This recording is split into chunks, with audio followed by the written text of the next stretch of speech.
Hello, my name is Robbie Fitzwater. I own and operate Marketing Rhythm.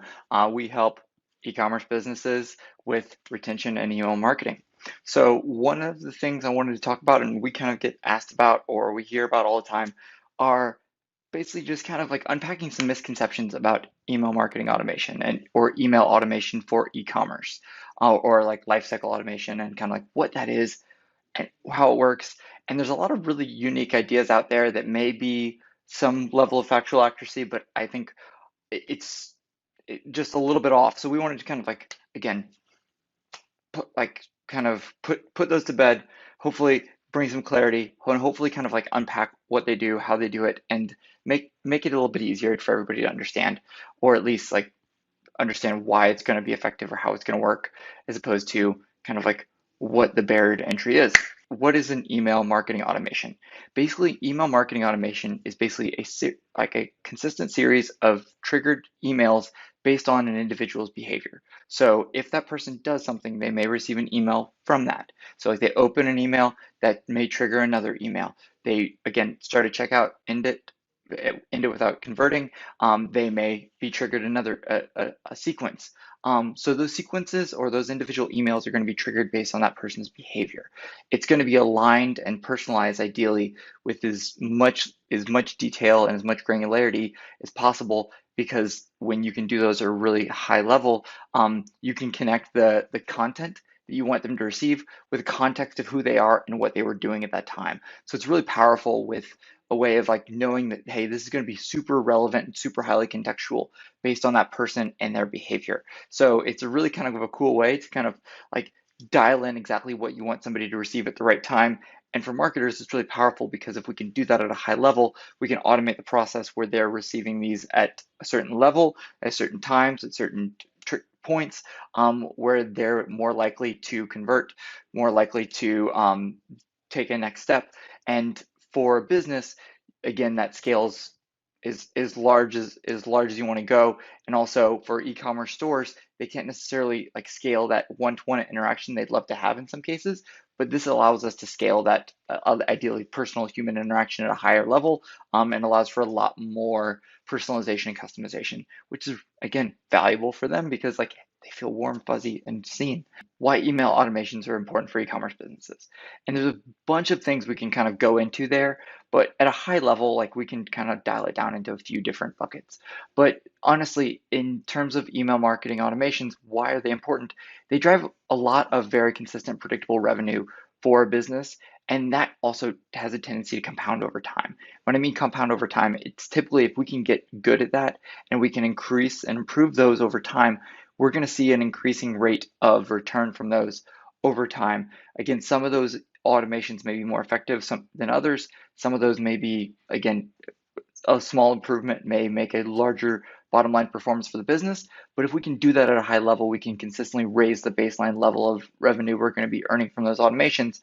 And if traffic increases from there, we're going to be earning more and more and more. Kind of like I have this very scientific drawing right here, but basically if we're introducing a new automation each month, maybe each month that is driving more and more incremental revenue for those given months. Again, there's going to be some seasonality and some fluctuation in here, but hey, if we can introduce month one, again, that's going to be our baseline. Month two, if we can introduce an automation that makes $2,000 extra a month, we have our baseline plus 2,000.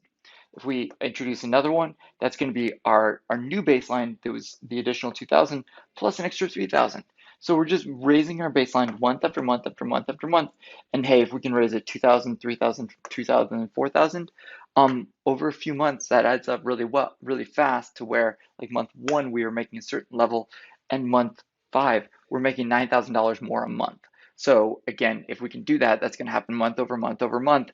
And that consistency is really nice because that offers a lot of predictability, a lot of value. And from there, we can also start to kind of like build on top of what we're doing and improve and test and evolve those. But again, understanding that customer journey, trying to unpack again what behaviors we want to see at different stages, it really gives us a unique way of kind of driving a little bit more revenue through each of those. The One of the other benefits, we're able to connect content with context. And that's extremely powerful for so many reasons, like getting the right message to the right person at the right time. Like that doesn't happen all the time through typical campaign sends that we're just sending to a broad list. This is something really relevant and contextual to that individual. And this is where we can start aligning, connecting the dots between the data we have and the insights and behaviors we want to see. Because when we can connect valuable data inside of our business and the first party data that we're using, we can leverage that to make that interaction and personalization just so much more relevant, so much more valuable, where we may be sending them different messages based on where they fit. Like we may treat a second time purchaser different than a first time purchaser. So that context goes a long way. And that's going to be a differentiator in the way we're able to kind of like layer that context on top of that content, so it's even more powerful.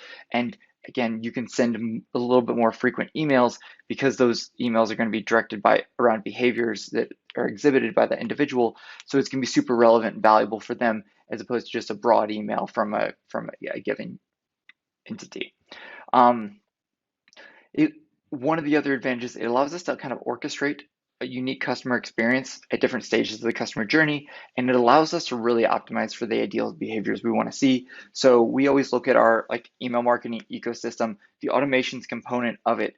We want to understand the customer journey, that life cycle, what behaviors we want to see along that journey, so we can kind of drive those behaviors and kind of guide them down the path we want them to see, and then we can test after that. So we are able to kind of like understand that ideal customer journey based on preferences, based on tastes, based on the business. Like, do we want to get people over to like high lifetime value in terms of purchases and just like number of individual purchases, um, or do we want to drive like lifetime value through subscription opt-ins? So again, those subscribers are a little bit more valuable to a business that has replenishable products. But if we don't have replenishable products, that subscription business may not necessarily fit with us.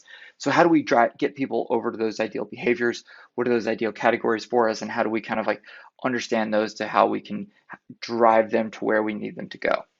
One area where this is kind of a huge component to their marketing, that's kind of like one of the like under the I think a little bit less understood, but more valuable in other areas of marketing, is our ability to test and optimize here. In automations, we're going to be sending one-to-one messaging based on behavior and based on context. It's going to be a really great way for you to actually test and optimize for your messaging. You can use this insights in different areas of the marketing also. So if we're seeing people responding to different value propositions in one version of an automation versus another version, that's going to give us insights into how we can maybe position in terms of like a sales team member having a conversation. It's going to give us ways to kind of like gradually improve and evolve what we're doing. And I always joke about your automations that they should be to a large extent like your digital petri dish, and really helpful for you to improve and iterate on what you have.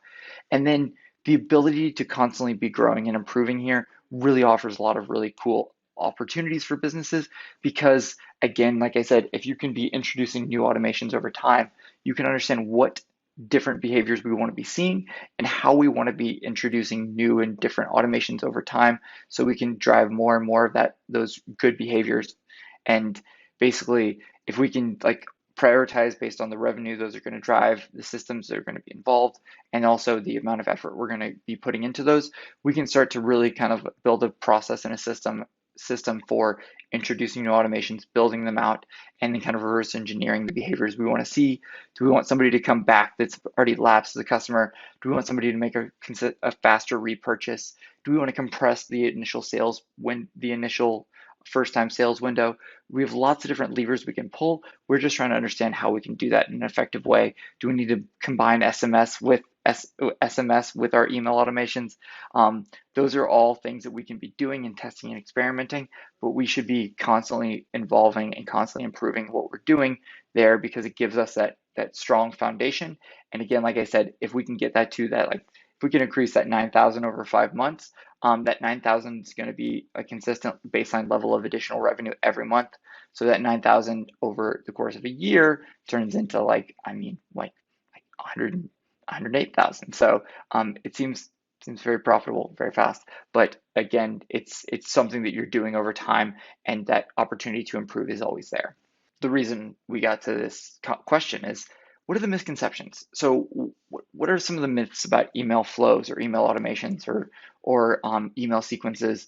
And why are they not true? So again, a lot of people have a lot of different ideas in their heads. They may be thinking different things. The vernacular around this area of lifecycle marketing is not as like buttoned up as it could be in some cases. But honestly, I kind of like unpack some of those major misconceptions for e-commerce email marketing in 2022.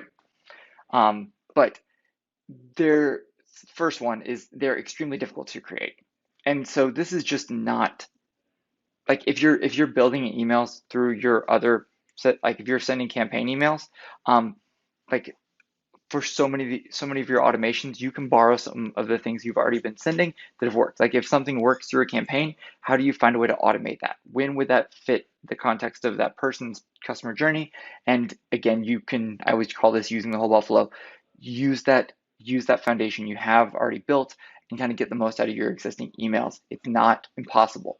Then again, the difficulty of building them, like this is where that testing comes in because like you can experiment and test. Nobody knows exactly what's going to work and what's not at first. So in God we trust, everybody else must bring data. It's not that difficult to again build or manage afterwards. Um, some people think they may be kind of like a silver bullet solution for bad data. This is another area where if you have, again, data living in a few different areas like data silos or just unclean data at first, this is going to be really difficult to do this well because a lot of the customization, a lot of the context we won't be able to layer that on top of what we're doing. So it just makes it a little bit more difficult, a little bit less resonant at different levels because we can't make up for that bad data if we have everybody's first name as like I just miss I just like have seen crazy things like people's first names. Everybody's first name is first name. Throughout like an entire list when that was imported in the past, and like just it messed people with dirt like unclean data that sometimes will actually like hurt you in what you're able to do. But this is not a catch-all solution for bad data, cleaning that data, making sure you have accurate sources, and also aligning different data sources across the organization really helps here. Also, your email service provider, like we love Klaviyo. Klaviyo is a really effective tool for this. They've made it really, really easy.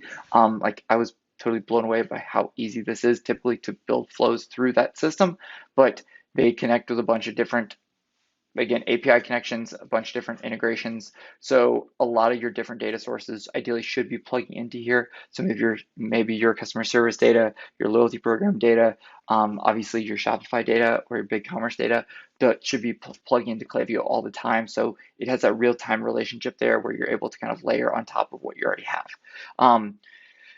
But will not make up for bad data. So another misconception people typically have is they'll go to everyone. This is just not the case. Like they can, granted, like, hey, if you have everyone who opens an email receiving like another email, like that may go to like a large broad audience.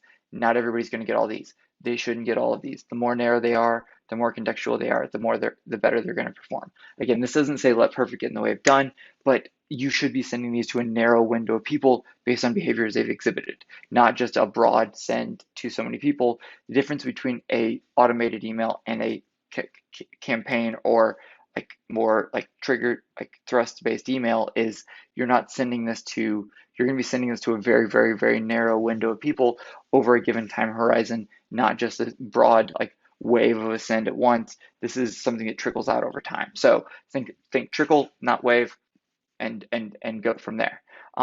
So not going to go to everyone. Too many people will get too many emails. This is another area where people are like always a little bit self-conscious, like, hey, I think I'm sending too many emails, like one email a week, like, aren't people going to hate me? No, they're probably not. And they're probably not going to see every email you send either. So the range you have to try that is completely fine. And also these, again, super contextual, super valuable, relevant emails, these are meant to add value beyond the transaction. These are meant to help them again help assist them and hold their hands as they kind of like walk through that customer journey or walk through that purchasing journey. And if it's customized and relevant to them, they're not going to hate it because it's going to be helpful. So don't worry about that. Get that off your chest. They're not going to hate you because you send them 3 emails in a week if they're really relevant for them. So make sure they're relevant and not trash, and you're going to be fine. There's not like again, there's no such thing as too many emails. There is such thing as too many bad emails, but hopefully if you're not falling into that camp, you should be fine. Basically thinking, hey, again, misconception also too is like these will all perform the exact same. Like I said, there's going to be some seasonal variation. Like if your product is only needed in the winter, if you're a winter jacket company or a winter coat company, yes, your automations may perform differently at different times of the year, based on like again seasonality. But it to a large extent, what those are going to be a little bit more predictable, and you're going to be able to understand that based on how much traffic or how much again seasonal purchasing you may have. So it may give you a good baseline of how much those may vary over time. And again, like I said, you can improve those over time. So again, maybe in the season where you're not having a ton of people coming in, maybe a little bit lower level of traffic, you can test and experiment for to have a little bit better performance during your big and heavy seasons. um, Another area where we're always like, oh my gosh, this is just like, it's not painful, but yeah, it's a little bit painful, is just letting perfect in the way of done. You know, it doesn't have to be fully baked or perfect from day one. If this is fully baked and perfect day one, if all of these are, um, you're probably holding on to them a little bit too preciously. Be a little bit less precious, test and experiment, get these out, let these marinate, make sure you have your messaging right. You can't learn anything until they're actually sending. So you don't want to be, again, bombarding people. You want to respect people's inboxes, but don't let like perfection prevent you from actually like unleashing these in the world or like letting them go, because you're not going to be learning anything until you do. And the more learning and the more improvement you can be doing over time, the better position you're going to be in the long run. And this is also learning and insights you can bring to different areas of your marketing. So, hey, if this value proposition works so well with this audience, like let's bring that into our social channels. If this works really well, let's bring this into our top of the funnel ads. Like if this is exactly what's going to be pulling people through, we may be like, hey, if people are asking for more information or they wish they had more in certain areas, like maybe we can introduce that to some of the content we're introducing over time too. So this can inform a lot of different areas, but don't let perfect get in the way of done, because you're not going to have any of those insights until you actually unleash it. One of the last misconceptions is like this is going to replace all of your other workloads. It's again, smart people tend to find ways to be lazy. You want to be able to optimize and improve this. You want to be able to automate this, get this off your plate so you're not doing this manual work. Basically thinking about this in terms of like, hey, how can I use a like how can I create a behavior that's actually going to just replace kind of the manual work that we may have already been doing or I may already be doing. And it's a really nice way of thinking about this, but if you're doing this well, it's not just like a set it and forget it. It's not over. It's like your website. Your website is constantly evolving. It's an evolving like entity. So you need to be consistently improving, consistently tweaking, consistently changing. Because again, if I again was perfect, if I had a perfect site in 1997 and I let it go till today, I'm not going to have a perfect site today. So these need to be evolving, these need to be changing, and you need to be thinking about ways to introduce more of it, because if it's working, you want to be again optimizing and improving. And maybe, hey, I introduce like one version of this for one audience, and again for all audiences, and I see this is working with particularly well with one group. Maybe I can like branch out and build a specific fork of an automation for that specific group so I can speak to their needs a little bit more closely. These are going to be things where if you're consistently introducing them, it's going to help you improve, because you're not going to be just like set it and forget it. So thinking about these in terms of like, hey, it's not going to replace what I'm doing right now, but it's going to be able to expand what I'm doing. So I'm going to be able to scale the work I'm doing at an individual level at a lot more broad sense here, because hey, once I introduce one automation, I can layer on top of that a new automation, and a new automation, as opposed to like manually doing all of that, I can add more and more value over time. And like I said, like this example right here, if I can introduce like a $2,000 automation and additional $3,000 or additional $2,000 over time, that adds up. And that's kind of a monthly recurring activity we always like to do is, hey, with this, how do we introduce like a new automation a month, or tweak or optimize a new automation a month, and which would be like larger like scale changes or different experiments we may be able to do. Those are all things we're going to be looking at, and how do we improve over time. That's going to be one of those systematic ways we work to kind of like move that needle and build some more predictability into the system. But if we can do that over time, it's really going to help that business to evolve and thrive, because we know, hey, we're prioritizing these based on the revenue they're going to drive, based on the number of systems they're going to use, and based on the amount of effort they're going to take to build. So we want to be able to kind of like again, have a pretty steady level of effort over time. But this is going to be an area where we can just really kind of like evolve, change, and improve over a long window of time. And the longer we do this, the more insights we're going to have. So, biggest takeaways or kind of like closing for this idea. There's a lot of misconceptions or myths around email marketing automation.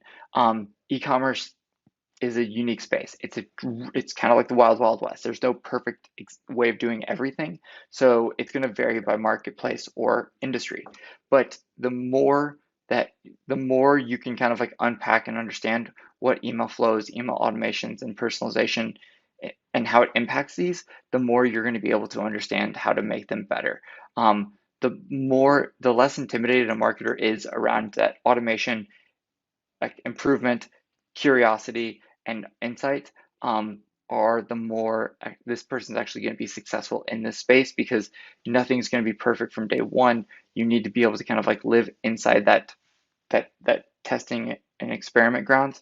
But the people that are doing that effectively are the ones that are doing the best work with this. And that's where some of the real innovation happens, because hey, if I know my customer so well that I understand exactly what they need at different stages of that customer journey, if I know what they need in different ways, again, based on their use case or preference, those are going to be things that allow me to align and orchestrate this customer experience to be a little bit more detailed, a little bit better, and just a little bit overall improved in terms of how we can kind of like guide them down the path we want them to see. And that's where we're going to see the most revenue and the most value in the business over time. And like, again, I always kind of joke about like email automations are kind of like your 401k. Like they're not really sexy or exciting when you're 20, but you're going to thank yourself when you're 65 and you've been saving for 40 something years, because that, again, compounding really helps, and you're going to have time over a long window of time. You're going to be making more and more money from these over that window. So that reoccurring monthly revenue is great. Everybody loves that, and we can just, again, we're likely automating systems around reoccurring customers. So this is where we can start to improve and evolve and typically have some fun. So if you guys have any questions or there are any glaring issues that I totally missed, let me know. Love this topic, love this conversations. We always have a lot of fun with this.